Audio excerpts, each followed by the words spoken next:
sa mère, sa femme, ses enfants, ses frères et sœurs, et même à sa propre vie, il ne peut pas être mon disciple.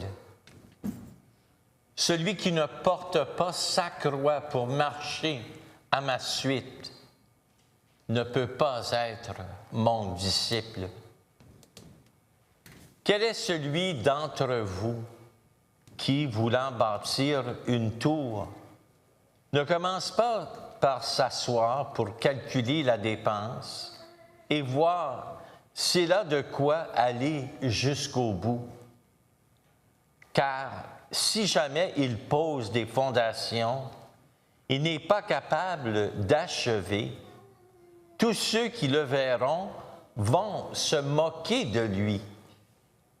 Voilà un homme qui a commencé à bâtir et n'a pas été capable d'achever. Et quel est le roi qui, partant en guerre contre un autre roi, ne commence pas par s'asseoir pour voir s'il peut, avec 10 000 hommes, affronter l'autre qui marche contre lui avec 20 000. S'il ne le peut pas, il envoie pendant que l'autre est encore loin une délégation pour demander les conditions de paix.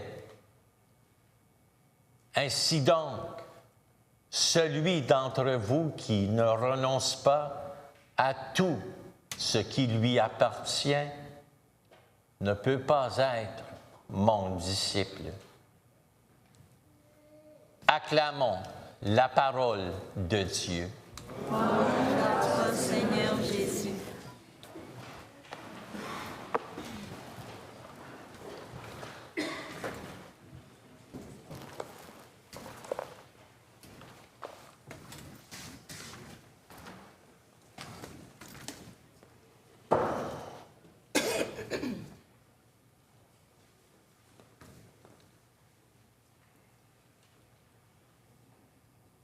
D'habitude, quand je regarde à la télévision et puis que les annonces viennent durant le programme, ben là, je me dis, ben c'est le temps d'aller me chercher peut-être quelque chose à manger puis à boire. Ça ne m'intéresse pas trop de regarder aux annonces qu'on fait à la télé. Mais cette semaine, je me suis arrêté, puis j'ai dit, ben je vais commencer à regarder à certaines de ces annonces parce que, en regardant l'Évangile, j'ai dit, peut-être que j'aimerais me servir de ça comme un exemple. Et puis, je me suis émerveillé du marketing qu'on fait pour vendre les produits. C'est brillant. Parce qu'on essaie de nous convaincre avec les annonces qu'on voit, qu'on a presque absolument besoin d'un tel produit ou un autre. Et puis même après avoir vu certaines annonces, des fois on se pose la question, comment est-ce que j'ai pu survivre jusqu'à date sans avoir acheté un tel produit?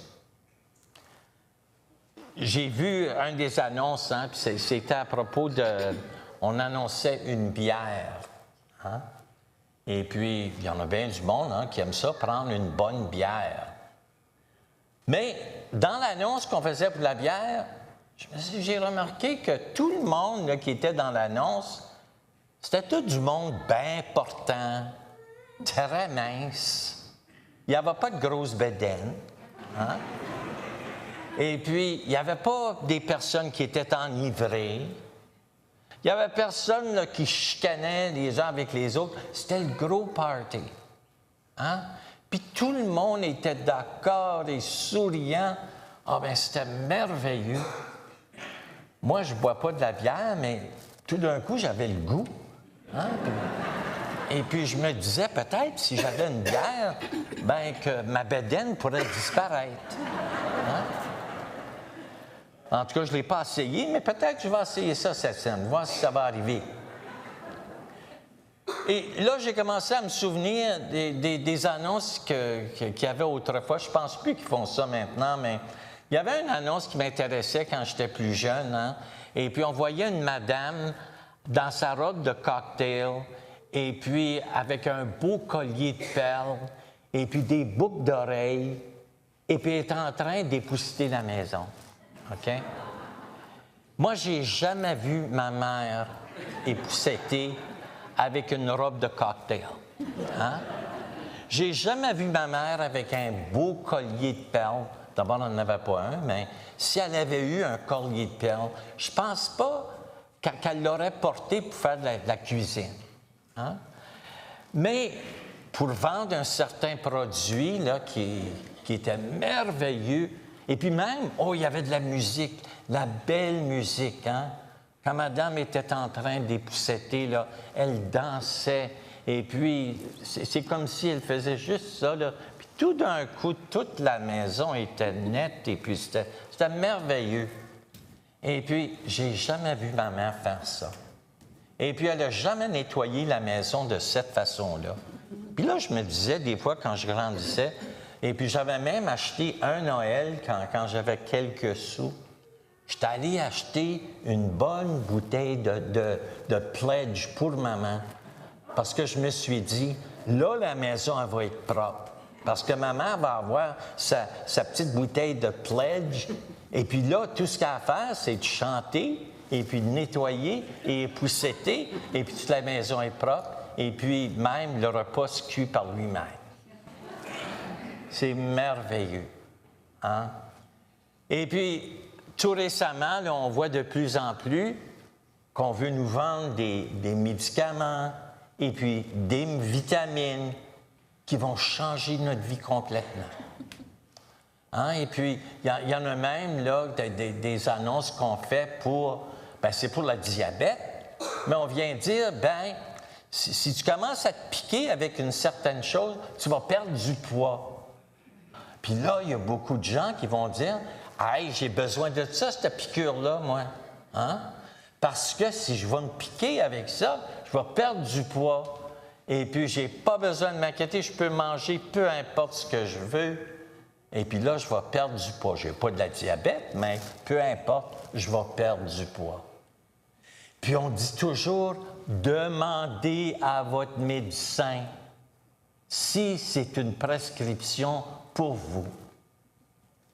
Je jasais avec mon médecin il n'y a pas tellement longtemps, puis il me disait comment est-ce qu'il se faisait achaler à tous les jours par des gens qui lui disaient « Est-ce que je devrais prendre une telle pilule ou un tel médicament? » On l'annonce à la télévision. Puis il y a beaucoup des gens qui commencent à se dire « peut-être que c'est quelque chose que j'ai de besoin dans ma vie. » C'est merveilleux le marketing qu'on fait pour nous vendre et pour nous faire penser qu'on a besoin de toutes sortes de choses qui vont nous rendre heureux. Vous savez, à travers les années en servant comme prêtre dans différentes communautés, j'ai souvent rencontré des gens qui auraient voulu un fixe là, ou quelque chose de vite fait, même dans leur relation avec Dieu. Même des gens approchés en disant, s'il y avait juste une petite prière que je pourrais faire, ou s'il y avait juste quelque chose qui rendrait ma vie plus facile, bien là, ça serait plus facile à croire. J'ai vu des gens à travers les années qui ont dit, tu sais que je suis croyant, je crois dans l'Église catholique, mais pas toutes. Hein? Puis des fois, on approche notre foi un peu comme en feuilletant la Bible ou en feuilletant les enseignements de l'Église. Et on se dit des fois, ça c'est bon pour moi. Ça j'aime ça, cette parole-là. Elle me console. Puis après ça, on lit un passage peut-être de l'Évangile. Ah, bien là, ça nous lance un défi. Puis des fois, on préfère ne pas l'entendre. Donne-moi, Jésus, un passage qui me console. Non pas un passage qui peut-être va me lancer un défi et qui va me faire penser.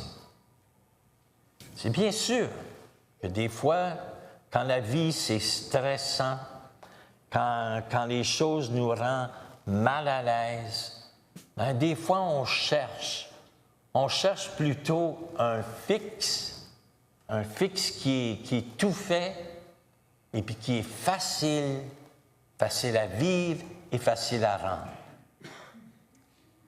Arrêtons-nous avec l'Évangile d'aujourd'hui.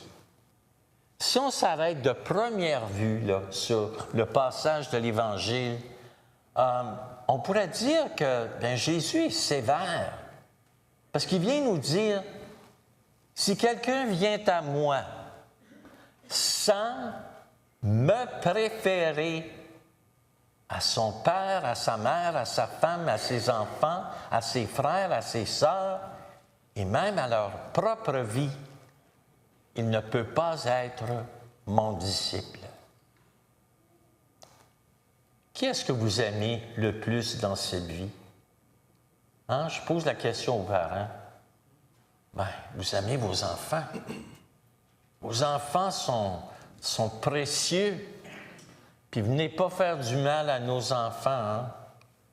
Parce qu'ils sont nos chéris, puis ils devraient l'être. Hein? Qui sont nos préférés dans la vie? Bien, si on voit nos parents, notre parenté, notre famille, c'est important pour nous dans la vie. Donc, qu'est-ce que c'est que Jésus est en train de dire? Est-ce qu'il nous dit, laissez-les de côté, c'est moi qui compte? Il parle plutôt d'une harmonie de l'amour qui nous rend aimables, mais qu'on voit nos priorités. C'est qu'on ne laisse pas l'amour que nous avons les uns envers les autres nous empêcher de voir l'amour de Jésus. Jésus, qui a prêché l'amour durant tout son ministère, nous appelle à nous aimer les uns les autres et aussi à aimer notre Dieu. Mais d'abord, il nous appelle à aimer notre Dieu parce qu'en aimant Dieu, ça nous aide à vivre un amour véritable envers les uns les autres. Donc, quand on regarde les passages qu'on vient d'entendre juste dans les dernières semaines, donc, si on regarde, il y a 2 dimanches passés. 2 dimanches passés, le Seigneur nous disait « Passez par la porte étroite ». Dimanche dernier, il nous appelait à l'humilité. Et en ce dimanche, il vient dire « la clé que vous avez besoin, c'est d'un amour de fou pour Jésus. » Et si vous avez cet amour de fou pour Jésus, vous avez d'abord un cœur qui est sans partage. Voyez-vous, dans ce passage, Jésus là, était en marche vers Jérusalem. Puis chaque fois qu'on voit dans l'Écriture Jésus qui est en marche vers Jérusalem, ça nous parle toujours, dans les écrivains des Écritures saintes, veulent nous faire voir que Jésus s'en va vers sa souffrance, qu'il s'en va vers sa passion et sa mort. Puis ça, c'est pas un cadeau, hein? C'est pas un cadeau de le vivre. C'est un cadeau pour nous, mais pas un cadeau de le vivre. Et donc, quand il nous appelle, pouvez-vous prendre cette même croix? Pouvez-vous me suivre jusqu'au bout? C'est bien sûr quand les gens là, qui suivaient Jésus le suivaient pour une variété de raisons.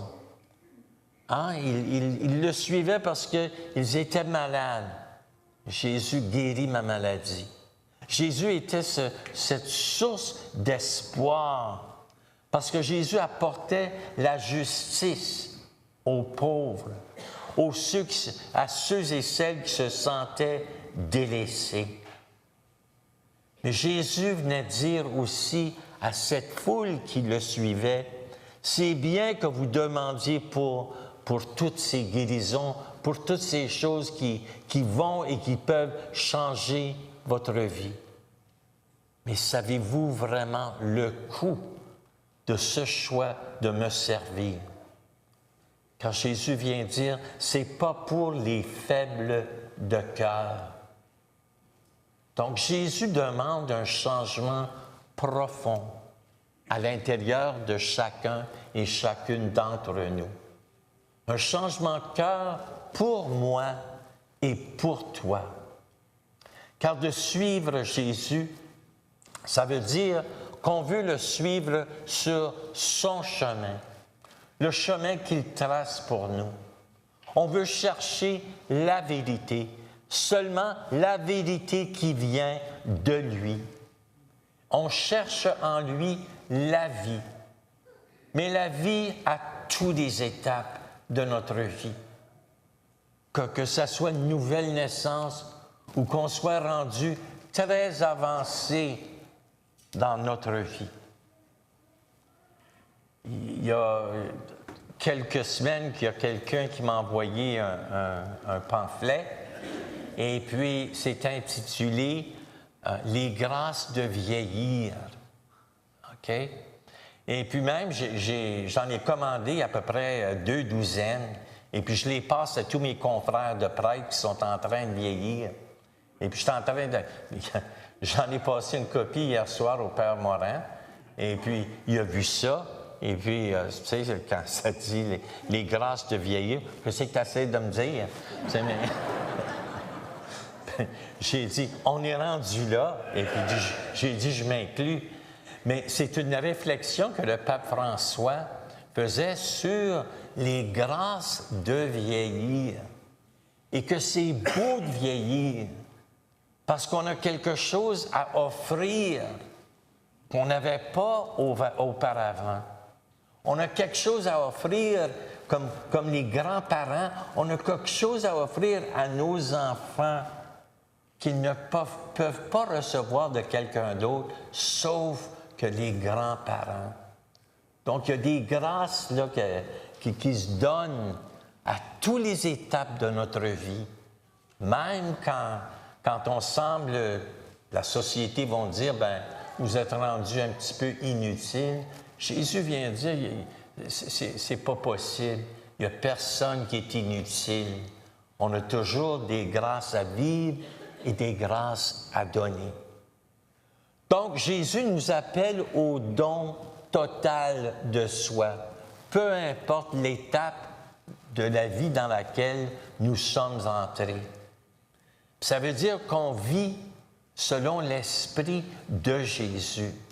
Ça veut dire qu'on donne notre cœur à toute reprise au Seigneur Jésus lui-même.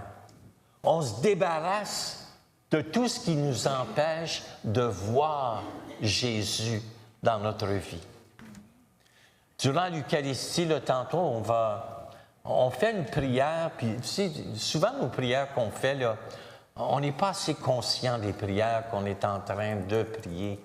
Tellement qu'on est habitué de les dire, que des fois, la valeur et puis la beauté, ça nous dépasse. Mais à la préface, il y a une petite ligne qu'on dit, là, que le prêtre va dire et à laquelle nous répondons. C'est l'introduction à la préface. Quand on dit « Le Seigneur soit avec vous », et on dit « Et avec ton esprit », et là, il va dire « Élevons notre cœur ». Élevons notre cœur. Ça veut dire, ben, où est ton cœur? Est-ce que ton cœur est ailleurs? Est-ce que ton cœur est partagé? Est-ce que ton cœur est dispersé? Et quand on dit « élevons notre cœur », on répond « nous le tournons vers le Seigneur ».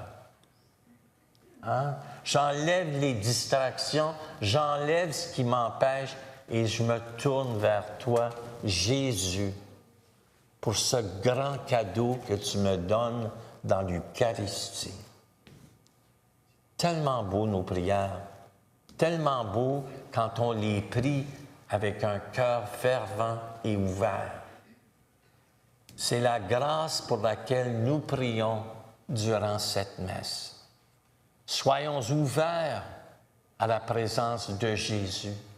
Soyons ouverts à sa grande miséricorde et à son amour pour chacun et chacune d'entre nous. Et demandons au Seigneur d'enlever tout ce qui nous empêche de le voir. C'est la grâce pour laquelle nous prions.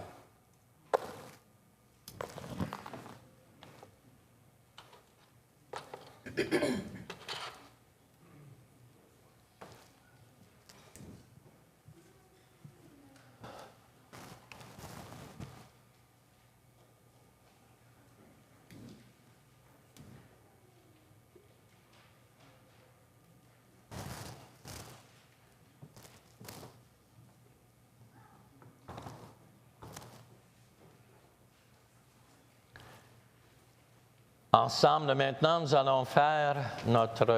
allons dire le symbole des apôtres. Je crois en Dieu,